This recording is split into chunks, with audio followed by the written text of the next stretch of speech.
Ya, pemirsa, pemerintah tengah menindaklanjuti rencana program kendaraan bermotor listrik berbasis baterai. Kendaraan yang berperan sebagai transportasi jalan itu diprediksi akan meningkat dari tahun ke tahun. Dan pemerintah Indonesia pun nampaknya sedang semangat untuk membuat langkah besar dalam penerapan mobil listrik di Indonesia. Lantas, seperti apa proyeksi mobil listrik di tanah air ke depan? Kita akan simak dalam infografis berikut ini. Ya, seperti yang bisa Anda saksikan di layar televisi Anda, ini adalah proyeksi kendaraan mobil listrik di Indonesia. Ini untuk baik kendaraan roda 2 maupun kendaraan roda 4. Kita lihat di tahun 2021 diharapkan ada sebanyak 2,7 juta kendaraan listrik di Indonesia yang sudah bisa lalu lalang di jalan-jalan di Indonesia. Itu adalah target di tahun 2021 berdasarkan Perpres nomor 55 tahun 2019. Kemudian kita lihat ini terus mengalami peningkatan dari tahun ke tahun begitu ya, proyeksi yang diharapkan dari penggunaan kendaraan listrik di Indonesia. Di mana di tahun 2003 ada peningkatan menjadi 4,1 juta unit, kemudian di tahun 2025 meningkat menjadi 5,3 juta unit. Adapun di tahun 2027 mendatang diharapkan bisa mencapai 6,3 juta unit dan tahun 2030 menjadi target dari pemerintah dalam pengembangan industri kendaraan listrik di Indonesia sekitar 7,5 juta unit. Dan kita tahu perkembangan kendaraan bermotor listrik ini mulai menjadi perbincangan di Indonesia, di mana pemerintah mulai merespon berbagai macam investasi, mulai dari investasi mobil listrik maupun alat penunjangnya seperti baterai dan spare part. Ya, seluruh dunia nantinya juga akan beralih menggunakan kendaraan listrik baik roda 4 maupun roda 2. Jadi tidak hanya kendaraan pribadi, transportasi publik pun juga banyak yang sudah siap menggunakan tenaga listrik. Meski ramah lingkungan, mobil listrik memiliki juga jarak tempuh yang saat ini masih sangat terbatas. Dan ini juga yang dipengaruhi oleh suplai energinya. Sementara kita tahu proses charging juga memakan waktu.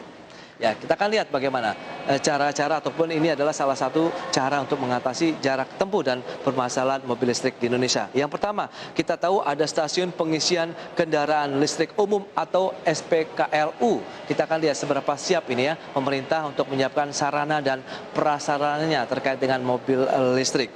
Ya, seperti yang bisa Anda saksikan di layar televisi Anda. Ini adalah salah satu tempat untuk mengisi daya atau charging listrik sebagai bahan bakar kendaraan listrik, di mana total Januari 2021 sudah mencapai 101 unit SPKLU.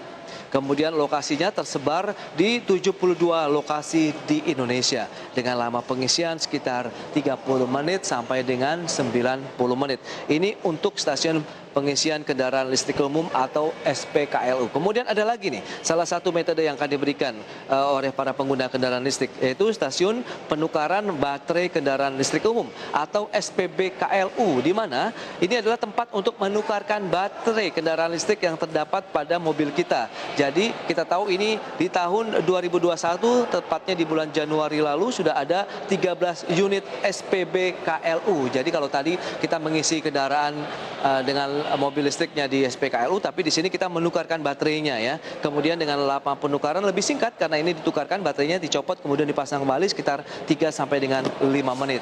Dan pemirsa, dari ketersediaan serta keterjangkauan suku cadang juga menjadi salah satu pokok penting ya dalam penerapan mobil listrik, di mana pembangunan stasiun pengisian kendaraan listrik umum atau SPKLU hingga SPBKLU atau stasiun penukaran baterai kendaraan listrik umum mulai marak dilakukan oleh BUMN dan juga pihak swasta. Langkah ini pun menjadi salah satu bentuk dukungan buat pemerintah ini dalam pengembangan kendaraan bermotor listrik yang juga berbasis baterai. Sementara BUMN dan juga pihak swasta membangun SPKLU kemudian SPBKLU, di mana pemerintah akan fokus penyediaan infrastruktur untuk pengisian listriknya kepada PLN. Dan kita tahu juga harga mobil listrik di Indonesia, pemirsa, saat ini sebenarnya masih tinggi yang tadi sudah kita bahas ya bersama dengan Mangi, sehingga menjadi kurang diminati oleh masyarakat. Dan pemerintah pun dituntut untuk bergerak cepat untuk menyiapkan infrastruktur agar harga mobil listrik semakin mudah dijangkau oleh masyarakat. Dan lantas seberapa banyak sebenarnya dari kebutuhan stasiun pengisian baterai untuk menunjang kebutuhan mobil listrik, kita akan simak dalam infografik berikut ini. Di lemari ya. Ya, ini adalah proyeksi dari kebutuhan stasiun pengisian baterai kendaraan listrik ya. Kita lihat ini di tahun 2021 diharapkan ada 170.000 unit. Kemudian ini di tahun 2003 seiring dengan skema tadi target dari proyeksi kendaraan listrik di Indonesia ini juga semakin bertambah ya dari stasiun pengisiannya. Di tahun 2003 diharapkan menjadi 260 unit, kemudian 260.000 unit maksud kami, kemudian di tahun 2025 menjadi 340.000 unit. Kemudian di tahun 2027 diharapkan juga bertambah menjadi 420.000 unit dan di tahun 2030 diharapkan akan tersedia sebanyak 530 unit SPKLU. Ya, kita tahu bersama Indonesia saat ini memiliki 4 level SPKLU, mulai dari instalasi khusus rumah, kemudian perkantoran, stasiun SPKLU, dan juga tempat khusus ini dengan kecepatan pengisian yang singkat. Jadi secara total telah dibangun 101 unit charging station hingga Januari 2021. Dan SPKLU ini tersebar di 72 lokasi di Indonesia, di mana PLN dan Pertamina bersinergi menyediakan SPKLU secara nasional. Dan perusahaan plat merah ini juga sudah membuat aplikasi Charge In yang memudahkan masyarakat untuk mengetahui lokasi SPKLU terdekat dan juga melihat konsumsi listrik kendaraan pribadi.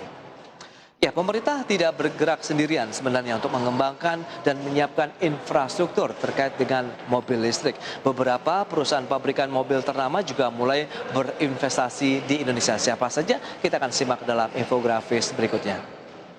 Ya, seperti yang bisa Anda saksikan di layar televisi Anda, ini ada LG yang membangun pabrik mobil listrik senilai 130 triliun rupiah. Kemudian ada juga investasi dari CATL, ini yang akan membangun pabrik lithium. Ya, ini pabrik baterai lithium ion senilai 71 triliun rupiah. Kemudian Honda yang menggarap model baru dengan fasilitas R&D sekitar 5,1 triliun. Kemudian Toyota yang mengembangkan mobil hybrid, plug-in hybrid battery electric vehicle senilai 28 triliun rupiah. Kemudian Hyundai juga mengembangkan battery electric vehicle senilai 21 triliun rupiah. Ya, masuknya investasi dari perusahaan besar tersebut pun menjadi daya tarik bagi investor asing lainnya untuk menaruh modalnya di Indonesia. Dan sentimen positif ini juga akan membuat iklim investasi di Indonesia akan semakin baik di mata investor. Meskipun dunia saat ini sedang mengalami pandemi COVID-19 dan juga adanya resesi ekonomi dunia. Baik pemirsa, demikian update dari proyeksi mobil listrik di Indonesia. Jangan kemana-mana karena di segmen berikutnya kami akan kembali dengan informasi menarik lainnya.